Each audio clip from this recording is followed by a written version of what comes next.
Ils l'ont fait. On a une putain de solide nouvelle trilogie, La planète des singes. Le premier était bon, le deuxième était très très bon, et celui-ci est juste excellent. Je viens de voir le blockbuster d'été le plus intelligent, le plus pertinent et le mieux écrit de facilement ces 5 dernières années. War for the Planet of the Apes se passe 2 ans après les événements du film précédent, l'armée humaine est effectivement arrivée et il y a une guerre entre les singes, menée par César, et les humains. Pendant ces 2 ans, César a réussi à repousser tous les assauts humains avec l'aide de son peuple et à ne pas se faire capturer. Mais il sent qu'il ne pourra plus faire ça très longtemps et qu'il est temps pour lui de guider son peuple vers un nouveau lieu plus sûr, loin des humains. Putain que c'est un bon film. Je vais d'ailleurs clairement mettre en avant, pour moi, la plus grande erreur de ce film, qui est plus un problème par rapport à la façon dont c'est vendu et à la façon dont les gens pourraient aller voir ce film. C'est le troisième d'une trilogie, et le titre est très mal choisi. Puisque c'est le troisième d'une trilogie, les gens peuvent vraiment s'attendre à ce que ça soit explosif, à ce que ça soit extrêmement dynamique, à ce que ça soit l'épisode le plus grand qu'on ait eu jusqu'à maintenant avec ce reboot de La planète des singes. Et vu le titre qui a l'air de confirmer ça avec War, la guerre, eh bien, c'est peut-être ce que vous attendez à avoir dans ce film. Pas franchement, non. Pour être honnête, il n'y a vraiment que 2 grosses scènes d'action dans ce film, une au début et une à la toute fin. Et ça peut paraître vraiment peu pour beaucoup de personnes, mais si vous êtes intéressé par La planète des singes, que ce soit les 5 originaux ou alors ce reboot qui a commencé en 2009 maintenant je pense, vous savez que les grandes scènes d'action ne sont pas vraiment le centre d'intérêt de ces films, que c'est beaucoup plus des combats, des conflits entre dialogues, entre personnages, l'évolution de l'intelligence des singes et l'interaction qu'ils peuvent avoir avec les humains, la façon dont les humains et les singes interagissent l'un avec l'autre. Donc a priori, si vous avez aimé les 2 premiers films de ce reboot, oui, allez voir le troisième, c'est de loin le meilleur des 3. L'écriture est franchement bonne. On réutilise vraiment le principe qui avait été introduit dans le deuxième film, qui est qu'il n'y a pas vraiment de bon côté. Les singes ne sont pas plus bons que les humains, et parmi les singes, il y a des connards et des gens un petit peu plus corrects et des gens neutres, et parmi les humains, il y a des connards, il y a des gens plus corrects et des gens un petit peu neutres, et qu'il y a moyen de vraiment avoir une interaction. Dans ce film-là, c'est montré par des échanges de camps qu'on avait vu dans la bande-annonce et qui m'intéressaient vraiment. C'est-à-dire que dans le camp de César, oui, il y a des singes, et dans le camp des humains, il y a des humains, mais il y a aussi des singes, et ils sont là pour diverses raisons, une seule surtout dans le film, mais qui est très intéressant, mais je reviendrai là-dessus plus tard, dans une éventuelle partie spoiler. Je trouve que celui-là a vraiment réussi à s'améliorer par rapport au deuxième, parce que le deuxième, aussi bon que je le trouve, était quand même sacrément prévisible. On pouvait vraiment savoir où est-ce que ça allait partir, la révolte de Koba, le fait que, oui, l'humain allait avoir l'autorisation de César de faire la réparation nécessaire, mais qui allait probablement avoir des problèmes, des tensions entre les groupes, et à la fin, on savait aussi, a priori, que César n'était pas mort, bien que ça, personnellement, j'étais pas sûr lors du deuxième film, et qu'il allait se battre contre Koba, et qu'il allait gagner. Je trouve qu'ils ont vraiment amélioré la façon dont l'histoire est prévisible dans celui-là. Je trouve vraiment que l'histoire, à certains moments, choisit des chemins assez imprévisibles, ce qui donne du renouveau dans l'histoire à 1/3 et à 2/3 du film. Après 40 minutes de film, il y a d'un coup une nouvelle histoire qui introduit un nouveau but, et je savais pas du tout que le film allait prendre ce chemin. Je m'étais pas trop renseigné sur le film parce que justement j'avais un minimum envie d'être surpris, et d'un coup ça racontait une nouvelle histoire que je m'attendais pas du tout à ce qu'ils osent parler de ce genre de choses, des messages, je parlerai aussi plus tard des messages, dans Planète des singes, et ils refont à nouveau un espèce de chemin imprévisible après 1h30 de film, où je me suis dit, waouh, ça aussi, ça peut être sacrément intéressant. Bien sûr, ça et là, il y a des moments où vous verrez clairement où ça va, mais en même temps, on a déjà eu tellement de films, et ça reste, après tout, un blockbuster. On peut pas vraiment tout vendre. La maison de production ne peut pas tout laisser passer, mais franchement, qu'on ait quand même un énorme travail d'écriture, dans les dialogues, dans ce qui se passe, dans ce qui se déroule, dans les chemins imprévisibles qu'il prend, et le changement de ton et de maturité, vraiment la pertinence des messages qui sont introduits dans ce film, ouais, c'est assez impressionnant. Bien sûr, qui dit bonne écriture dit bon personnage. On a par exemple l'antagoniste principal, le colonel, qui au début j'avais un peu peur parce qu'il semblait vraiment être le gars avec une seule couche qui est je tire sur les singes parce que je suis un militaire et que donc je dois faire ça, mais qui plus le film avance, plus on lui rajoute des couches, un personnage, une profondeur assez intéressante, et franchement, ce personnage est devenu un de mes préférés du troisième film. Je comprends son point de vue, je comprends ses craintes, et il a aussi tout un questionnement intéressant sur le fait d'apprendre de l'histoire, de ne pas refaire les mêmes erreurs. Combien de fois est-ce que vous avez déjà entendu dans le cours d'histoire qu'on vous dise ça, et pourtant vous regardez l'histoire et vous dites, pourtant on refait toujours les mêmes erreurs. Et ce qui est encore plus chouette, c'est que ce personnage est loin d'être le mieux écrit.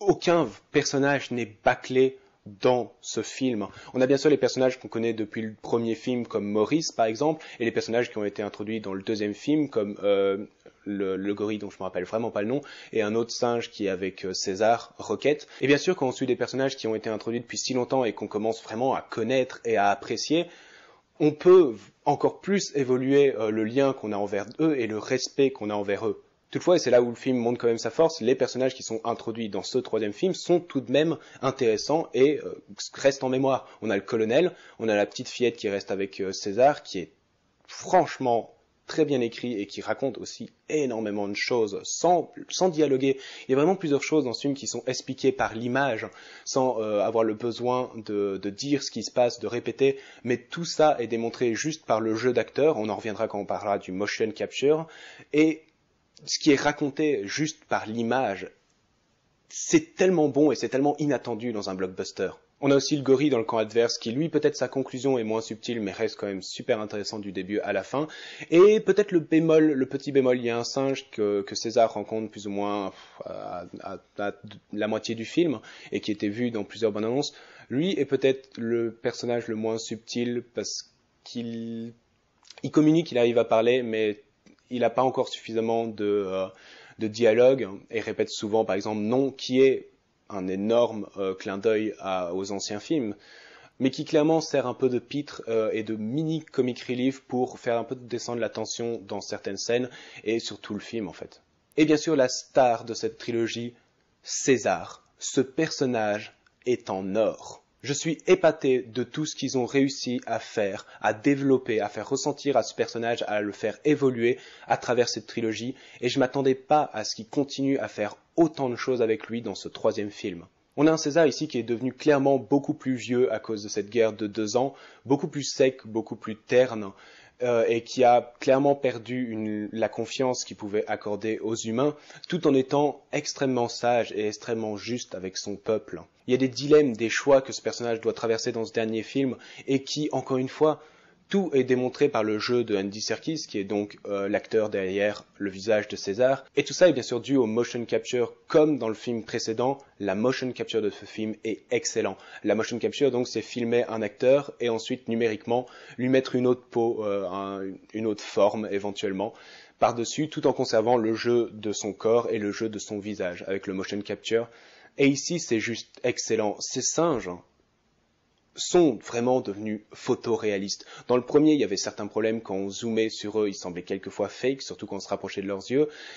Dans le deuxième, c'était époustouflant l'évolution qu'ils avaient fait. Et dans ce troisième, c'est toujours de l'aussi bonne motion capture, de l'image de synthèse photoréaliste qu'on avait dans le deuxième. Et ça permet vraiment de laisser le jeu de Andy Serkis transparaître. Et ça laisse vraiment transparaître toutes les émotions et la profondeur du personnage de César. Et c'est extrêmement important qu'il soit aussi bien écrit, et clairement il l'est, ça se voit que les auteurs adorent ce personnage, ils n'ont pas envie de faire n'importe quoi avec lui, et qu'il soit aussi photoréaliste et aussi bien joué, ça permet vraiment de se rapprocher au principe même de la planète des singes. César est un humain. Et c'est là qu'on va vraiment aborder ce que j'ai déjà dit précédemment dans cette critique. Je suis impressionné de tout ce qu'ils se permettent et tout ce qu'ils arrivent à faire et à faire passer dans un blockbuster d'été. Déjà beaucoup dans le deuxième film, mais dans celui-là aussi, un peu moins, mais quand même sacrément beaucoup, les singes continuent à communiquer par langage des signes.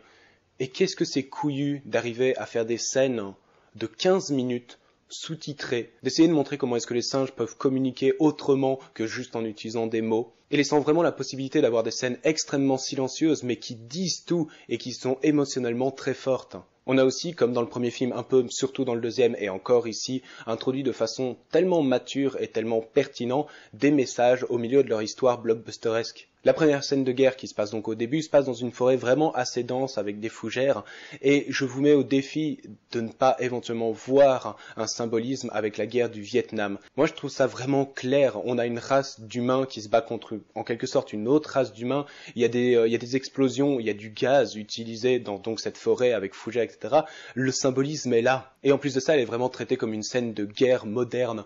On a aussi dans ces symbolismes, plus tard il y a un espèce de camp de travail, un camp de concentration. Je crois que j'ai pas besoin de beaucoup plus en dire pour voir ce que c'est censé rappeler et ce que c'est censé raconté, ne serait-ce que par notre culture historique, sans avoir besoin de le dire. Et c'est là que je précise que c'est pas montrer en avant, c'est pas insister, c'est pas « ouh, vous avez compris le symbolisme », c'est juste là, et si jamais vous le voyez, vous le comprenez. Tant mieux pour vous, vous appréciez encore mieux le fait qu'on ne vous prenne pas pour un abruti, et en parlant des choses qui sont présentes mais pas mis en avant, les fanservices. Il y a quelques clins d'œil dans le film, comme dans les films précédents, qui rappellent les vieux films La planète des singes, que j'adore.